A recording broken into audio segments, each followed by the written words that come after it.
nos encontramos en el Museo Americano de la Diáspora Cubana, donde se va a presentar Las paredes hoy, del director Robbie Roque, el escritor. También se está presentando una exposición del propio museo dedicada a Cuba y a los presos políticos.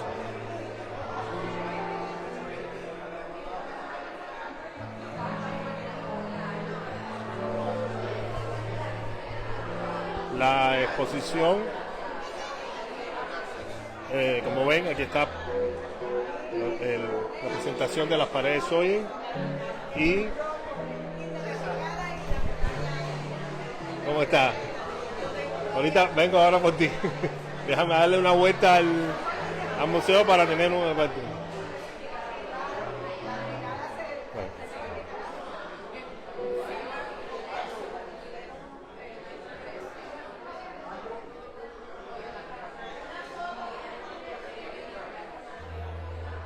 Aquí hay una presentación de Cuba en número, o sea, que explica sobre el salario, la propiedad per cápita de automóviles que había en Cuba antes de 1959, las solicitudes para emigrar, aquí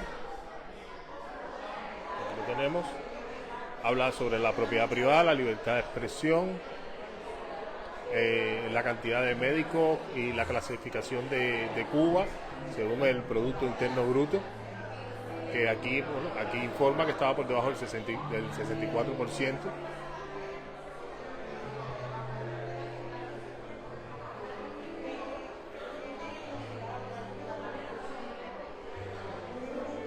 Sigue la exposición con los presidentes de la República Democrática de Cuba, elegidos democráticamente.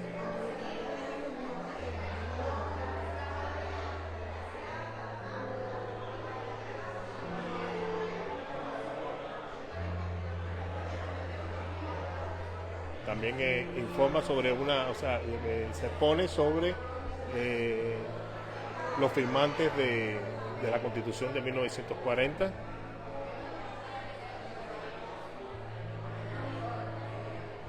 Carteles de la época.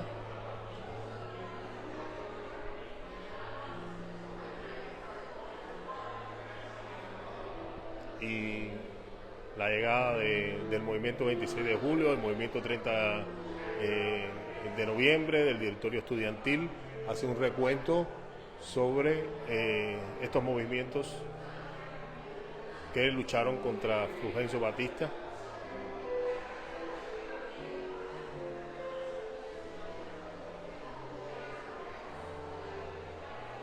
Expone también la figura de Andrés Rivero Agüero, el candidato presidencial, carteles de la época de la Unión Revolucionaria Comunista.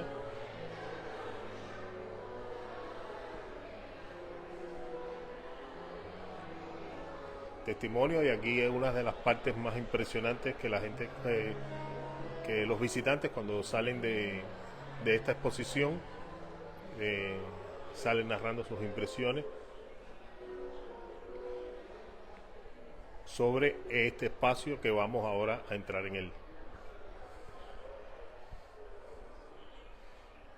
Aquí tenemos testimonio de los paredones después de los paredones de fusilamiento después de 1959,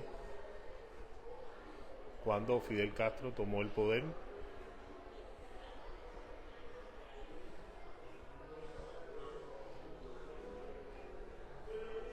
Los fusilados no fueron solo los aliados de Batista. Según la retórica de Fidel Castro, indicaba que solamente se llevaron a cabo se fusilaron a los criminales al servicio de Batista. Sin embargo, el hecho es que muchos de los fusilados provenían del Directorio Revolucionario 13 de marzo, la organización que vimos anteriormente en esta exposición que luchó contra Batista. Venían de la organización auténtica, del Segundo Frente Nacional del Escambray también, del movimiento 26 de julio, o sea, los fusilados fueron de diferentes, no solamente este cartel, esta noticia que ha quedado para la historia de Raúl prometiendo más ejecuciones. Es un compendio de todo lo que sucedió en aquellos días.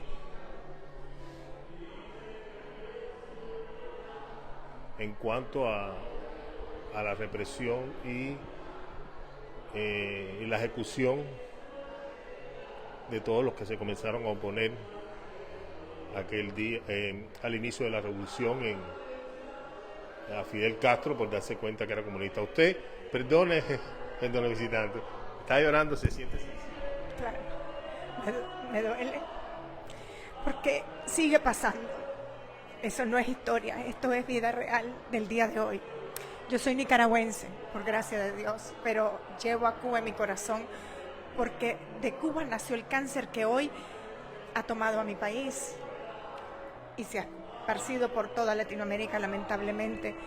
Y es la misma lucha y tenemos que tener un solo corazón y juntos luchar por liberar a Cuba, a Nicaragua, Venezuela y los demás países. Me duele ver cómo asesinan brutalmente entre hermanos y que sigue pasando. Eso es lo más triste. Y lo más lamentable que es a nombre del mismo pueblo que están... Sí, es muy doloroso, pero hay que tener ánimo, fuerza y fe, porque de la mano del Señor vamos a vencer, vamos a tener una Nicaragua libre, vamos a tener una Cuba libre, porque para Dios nada es imposible. Lo que tenemos es que enfocarnos unidos en el camino correcto de la historia para liberar a ese hermoso pueblo de Cuba. Muchas gracias. Bueno, como se los había dicho, esta es una de las zonas más sensibles de la exposición. Buena, ¿cómo está usted? Sí, cubana. ¿Cómo estás? Tenemos esta zona que nos han descrito como sensible antes de entrar a la exposición, incluso nos han dicho que es una zona sensible y efectivamente cuando llegamos aquí encontramos a una nicaragüense llorando. ¿Qué expresa? O sea, ¿qué se ha querido expresar con esta zona? Bueno, imagínate que aquí tenemos un señor que está llorando, Tomás Fernández. Él era un menor de edad y los compañeros de él estaban a punto de ser fusilados. Entonces los compañeros le entregaban las cartas escritas con su puño momentos antes de ser fusilado. Y este muchacho, menor de edad, podía ver la fosa de donde él se estaba, podía ver la fosa como lo iban fusilando uno a uno. El próximo entregaba la carta y iba a su muerte, y él lo estaba viviendo. Imagínate el dolor, la angustia que él sufría viendo a sus compañeros presentarse al pelotón de fusilamiento. Esas cartas son originales originales, escritas a la novia, escritas a las madres, y también hay una escrita a los compañeros de Virgilio Campañanería, exhortando al patriotismo de sus compañeros. La exposición primero nos hace un recuento de la historia de Cuba. Sí, al principio tenemos que Cuba no era un país remoto, que era un país de Occidente, que compartía los valores políticos y morales de Estados Unidos. De hecho, las damas de La Habana habían donado sus joyas para mantener a George Washington en su peor invierno, en su campaña en contra de los ingleses. Y entonces después viene la parte de que Estados Unidos ayuda a Cuba a lograr su independencia, porque los mambises eran 20.000, no, mejor dicho 50.000, y los españoles tenían 200.000 tropas. Entonces, aunque peleaban mucho, no lograba Cuba su libertad. Y los comunistas hablan mucho de la enmienda Platt, pero no hablan de la enmienda Teller. La enmienda Teller decía que Cuba es y por derecho debe ser libre e independiente. Y es el primer caso en la historia mundial que un país conquista a otro y no quiere retener su territorio, sino al contrario, darle la libertad. Los comunistas hablan mucho de la enmienda Platt, mediante la cual Estados Unidos tenía derecho a intervenir en Cuba, pero de hecho las veces que Estados Unidos intervino fue precisamente los cubanos los que pidieron esa intervención. El primer ejemplo fue el presidente Estrada Palma, que fue el que se hizo cargo del Partido Revolucionario Cubano cuando murió Martí, y Estrada Palma exigió que los americanos regresaran a intervenir en Cuba. Y así sucesivamente. No fue que Estados Unidos tenía un interés específico en ser los dueños de Cuba, ni mucho menos. Usted puede decirle a nuestros, bueno, a las personas que, bueno, a ver, hay unas 256. ¿Quién es usted? Sí, mi nombre es Frank Rodríguez, yo trabajo aquí en el Museo Cubano de la Diáspora y soy el encargado de escribir los textos que aparecen en esta exhibición en inglés y en español para que el público sepa de qué se trata cada uno de los salones. Bueno, entonces tenemos una declaración de alguien autorizado, parte de esta exposición. ¿A qué nos vamos a enfrentar ahora cuando entremos a esa zona?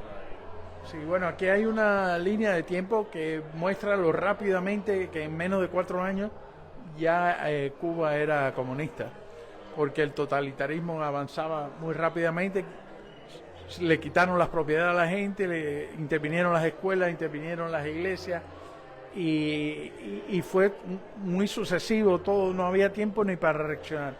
Y después viene el túnel de la propaganda. Te apabullaban de todo tipo de propaganda, no importa donde tú estuvieras.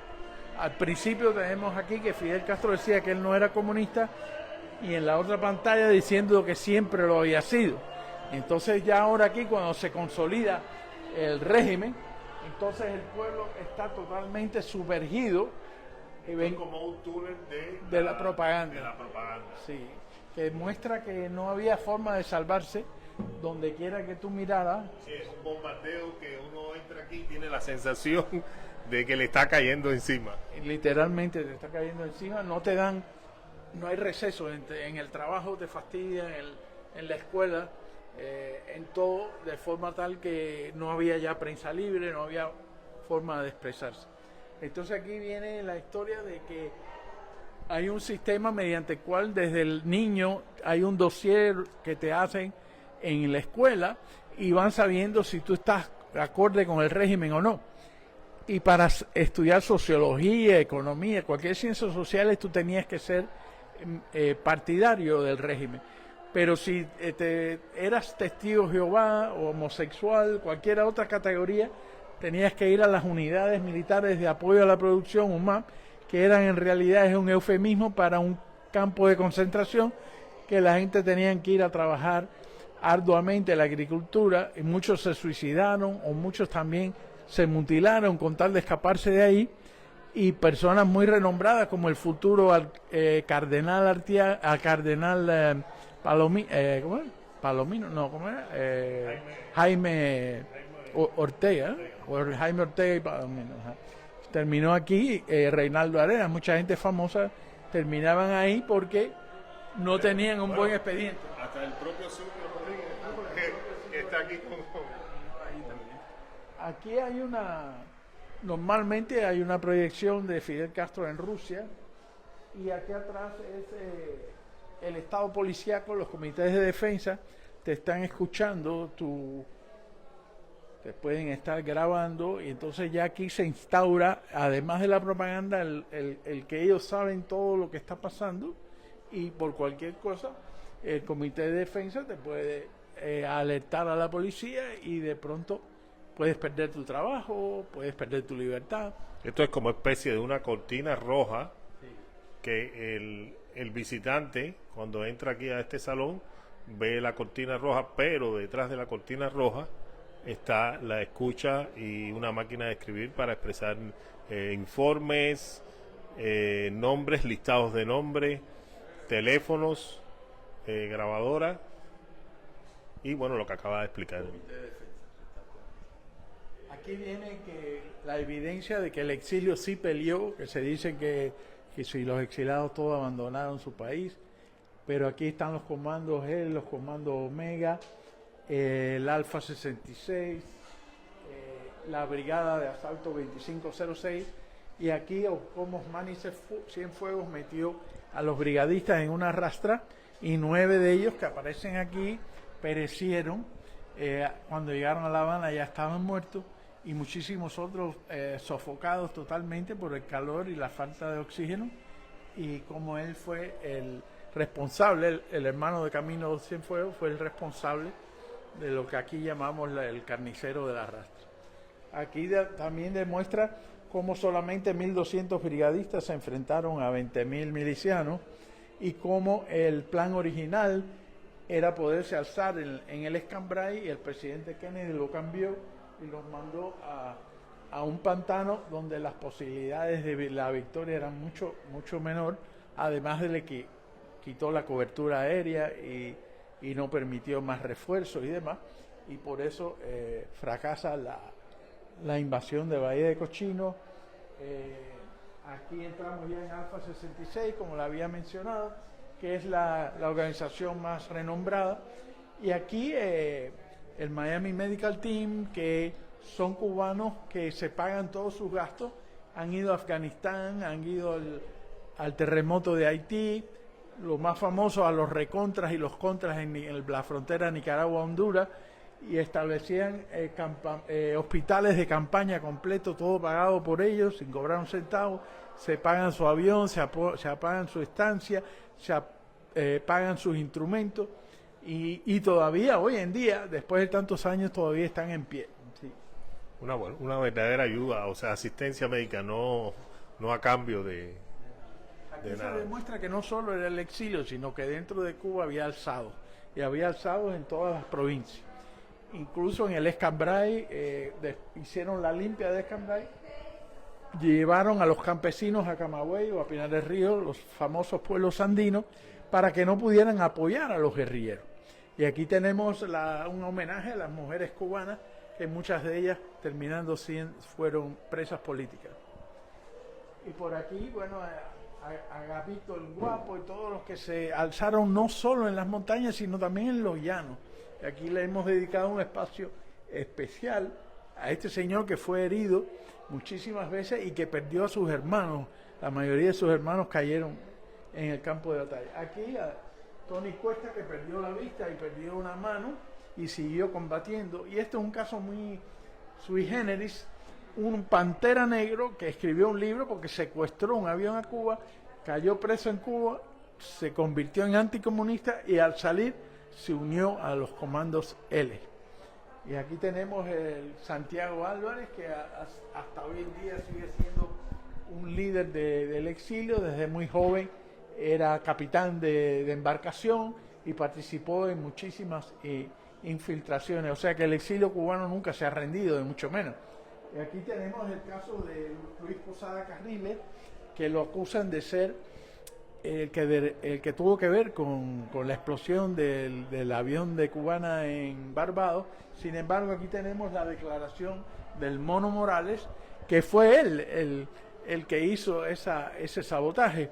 Y este señor se convirtió en doble agente y en triple agente. Y finalmente lo mató un ex policía de Castro, lo mató en Key Biscayne, en un bar. O sea que todo lo que dicen de Posada Carriles, al contrario, Posada Carriles fue un gran patriota que se sacrificó muchísimo por la causa de la libertad en Cuba, así como el famoso Musculito, que fue uno de los pocos perdonados por el presidente Ronald Reagan tras el asunto del Watergate, en el cual él siempre dijo que él participó en ese evento en vista de que le dijeron que el Fidel Castro estaba detrás del candidato McGovern en aquella época. Y aquí tenemos la captura del Che Guevara, que fue por 3 cubanos. Todo el mundo sabe la historia de Félix Ismael Rodríguez, pero quizás no sepan de Gustavo Villoldo. El padre de Gustavo Villoldo era muy rico en Cuba y el Che Guevara le quitó todas sus propiedades y lo humilló, y el señor terminó suicidándose.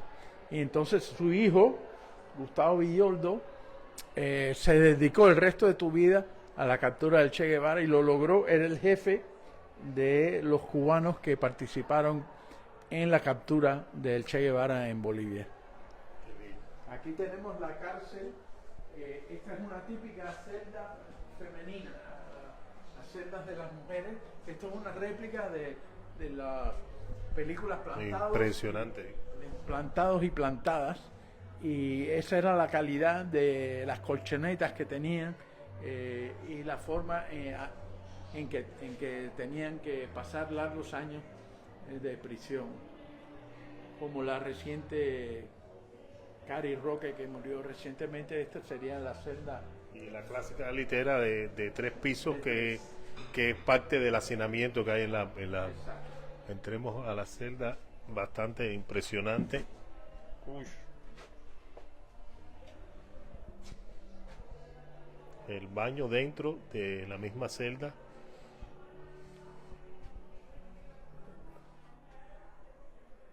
La pila de agua.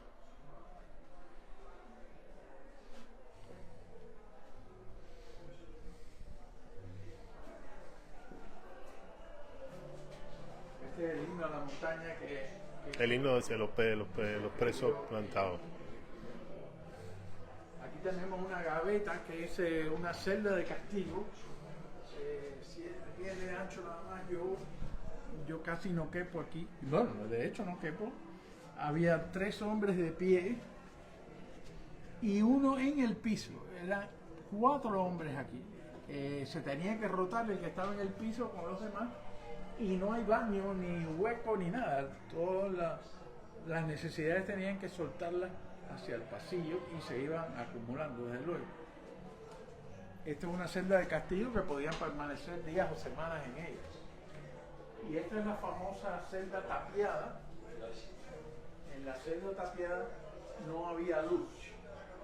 Y ahí el embajador Valladares está en un video relatando los tiempos terribles que él pasó en completa oscuridad. Hay un hueco como baño y habían dos personas podían estar aquí, pero sin colchoneta, directo en el concreto. No había ninguna otra posibilidad. Aquí él lo está relatando. Fueron de verdad, para mí y para muchos de nuestros compañeros, una de las peores condiciones que tuvimos en los años de cárcel. Impresionante la celda. Este concreto en tiempo de frío era un hielo. Bueno, es un hielo porque todavía están en los lugares de interrogatorio, como si en Altavoz, Villamarista. Cuando no es de metal, es de... Bueno, él aquí relata en este video que aquí había una plancha de metal que se ponía tan caliente por el sol que te quemaba. O sea, y en frío... o extremo frío o extremo calor. Frío, extremo calor y en muchas ocasiones es de metal la cama y obligan a subirla una vez que... En las tapiadas en oscuridad absoluta. Me permite cerrar la celda tapiada. Unas réplicas magníficas, muy reales de lo que constituyen las celdas en Cuba. Veo que la exposición va a continuar extendiendo. Sí, de aquí para adelante se va a poner menos oneroso el viaje, porque hasta aquí muy duro, pero sí, hasta aquí está bastante, y es la impresión que me han contado antes de comenzar el live, las personas que salen de aquí. A mí estoy afectado yo en este momento. Para aquí ya viene la historia de Miami, el Miami cubano, todos los logros de los cubanos, todas las instituciones que se han trasplantado, Celia Cruz, Willy Chirino, la Torre de la Libertad, los grandes éxitos comerciales, y ya pues de aquí para adelante ya cambia drásticamente la exhibición. Esta parte todavía está bajo construcción, pero va a ser muy bonito que al final salimos de esta gran este laberinto ya con una vista más refrescante de lo que quiere decir ser cubano, y creo que les va a gustar. Bueno, mi impresión es muy descriptiva, muy realista. Esta es verdaderamente impresionante. Y hay historias que se conocen poco a lo largo de la exposición.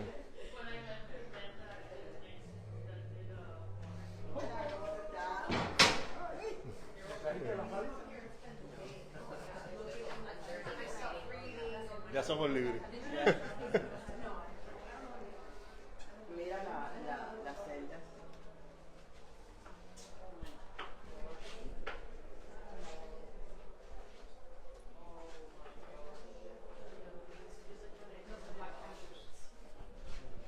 Bueno, muy impresionado por la exposición. Invito a todo el que pueda venir a verla, que venga, que va a conocer una parte muy real de la historia de Cuba. Hay espacios que no por pequeños narran exactamente lo que sucede en Cuba, y en realidad narra una parte muy sensible de la historia de Cuba, que es los inicios de los fusilamientos. Aquí está el inicio de la primera protesta, la ingenuidad de los estudiantes universitarios que le están diciendo a Fidel que tenga cuidado, que Mikoyan es malo, que es eso de que venga la Unión Soviética. Les dicen: Fidel salva a Cuba, Mikoyan la quiere hundir, viva Fidel, abajo Mikoyan, abajo el imperialismo ruso. En esa época estos estudiantes universitarios no sabían que Castro era comunista y le estaban pidiendo que la revolución no podría ser comunista. Mira el grado de ingenuidad al enfrentarse a un tirano que ya tenía programado toda la revolución comunista y totalitaria que iba a ahogar todos los derechos de los cubanos.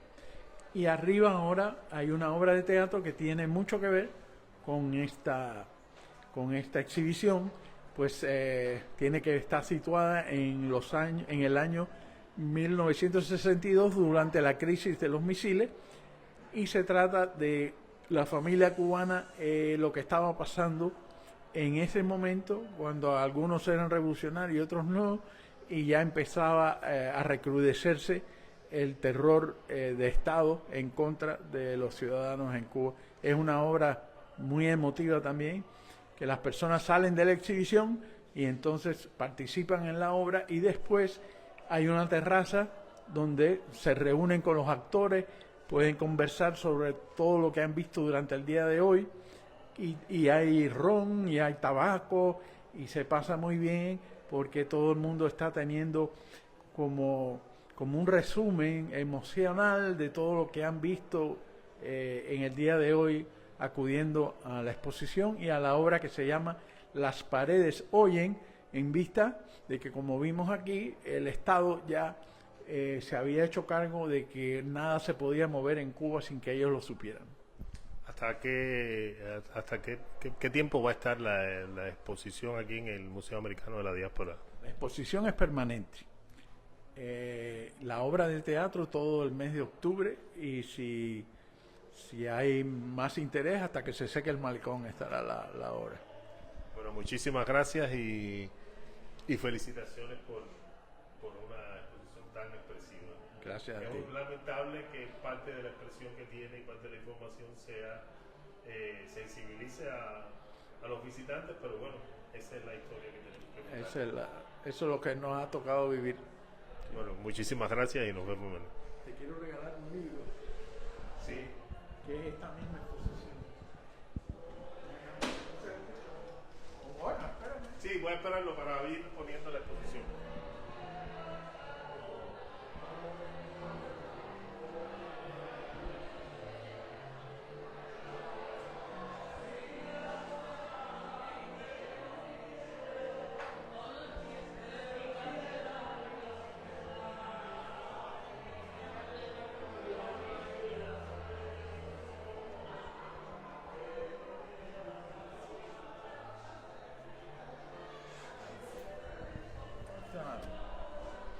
Esta es la historia del exilio cubano.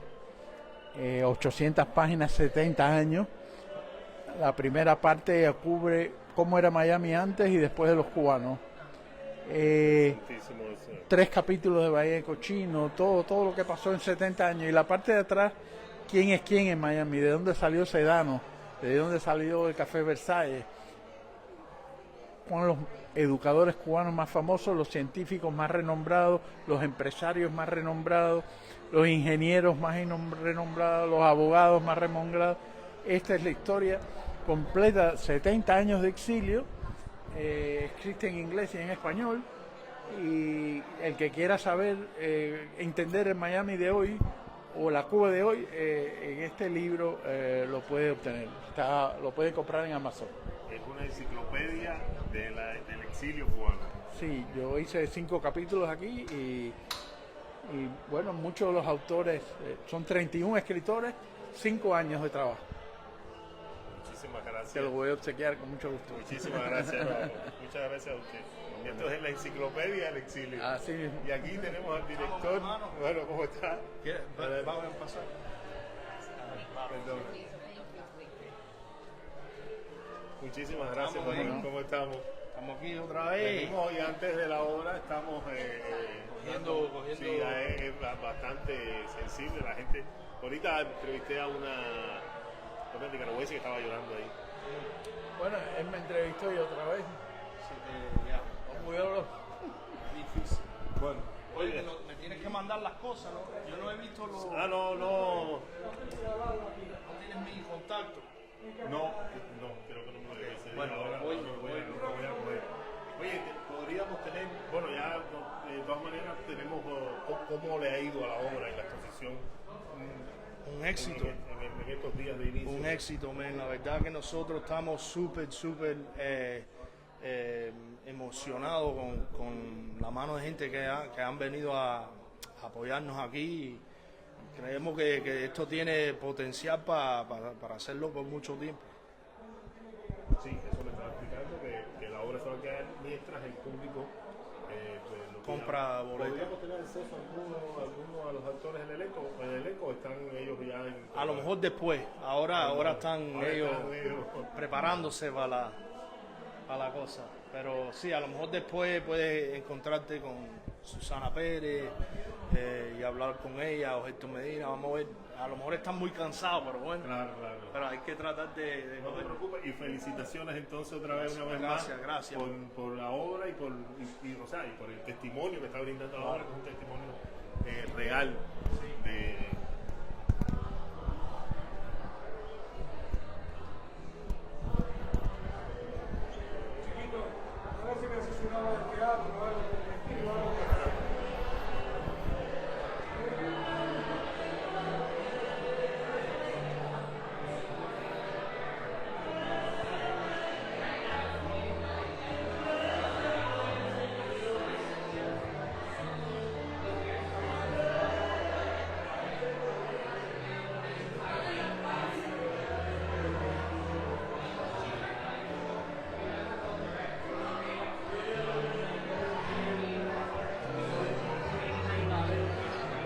¿Cómo anda, hermano? Vamos a poner un poquito para acá porque el sonido ahí no es parte de una generación. Aquí acabo de ver, ya me imagino que haya visto. ¿Cómo tú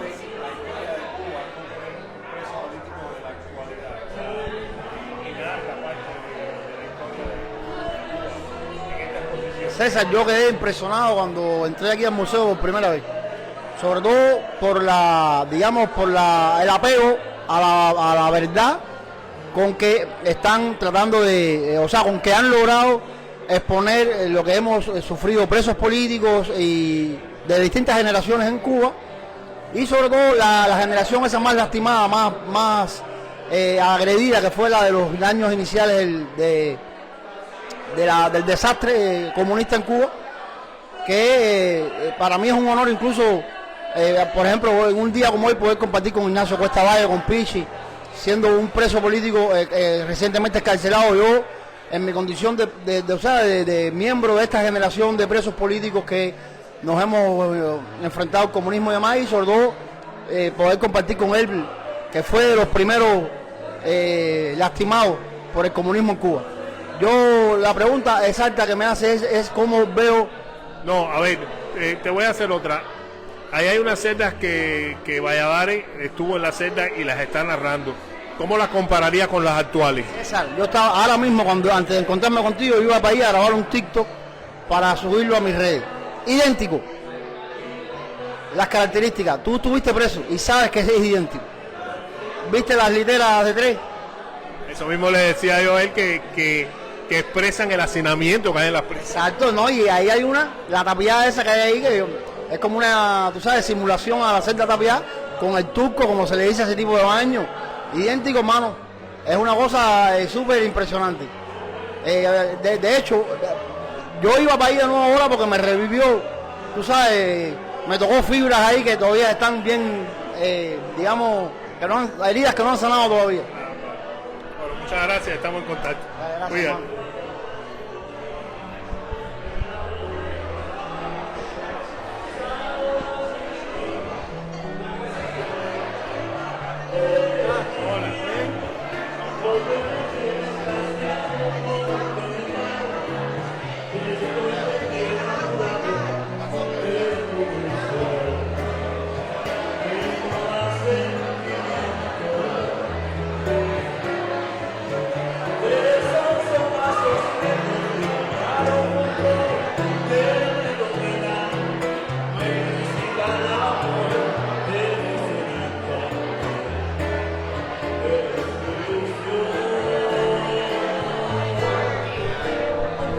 Bueno, nosotros vamos a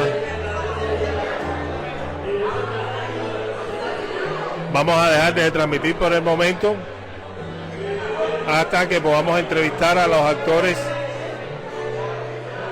y elenco de la obra teatral Las Paredes Hoy. Muchas gracias por estar con nosotros hasta este momento y con suerte nos encontramos un poquito más tarde para hablar con los actores del elenco de Las Paredes Hoy. Muchas gracias. Recibe las noticias en tu celular. En WhatsApp, envía la palabra Cuba al número 5255-4503-8331.